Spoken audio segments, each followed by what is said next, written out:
Why do humans need sleep? Let's go with a big first question.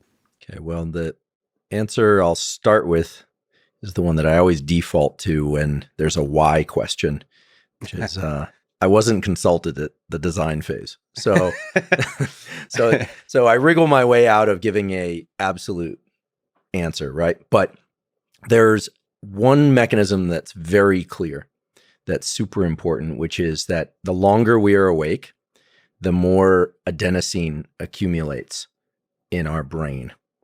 And adenosine binds to adenosine receptors. No surprise there. And it creates the feeling of sleepiness, independent of time of day or night. So there are two mechanisms. One is we get sleepy as adenosine accumulates. The longer we've been awake, the more adenosine is accumulated in our system. But how sleepy we get for a given amount of adenosine depends on where we are in this so-called circadian cycle.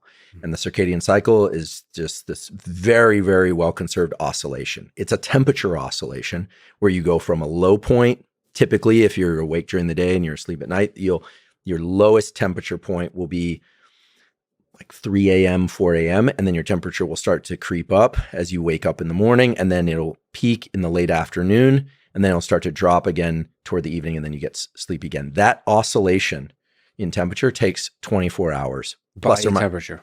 Yeah, plus or minus an hour. And I don't, even though I wasn't consulted at the design phase, I do not think it's a coincidence that it's aligned to the 24-hour spin of the Earth on its axis, and the fact that we tend to be bathed in sunlight for a portion of that spin and in darkness for the other portion of that spin. So there are two mechanisms, the adenosine accumulation and the circadian time point that we happen to be at. And those converge to create a sense of sleepiness or wakefulness. The simple way to reveal these two mechanisms, to uncouple them, is stay up for 24 hours. And you will find that even though you've been, let's say you stay up midnight, 2 a.m., 3 a.m., provided you're on a regular schedule, like that I follow, not like the kind that you follow, Yep. I will get very sleepy around 3, 4 a.m.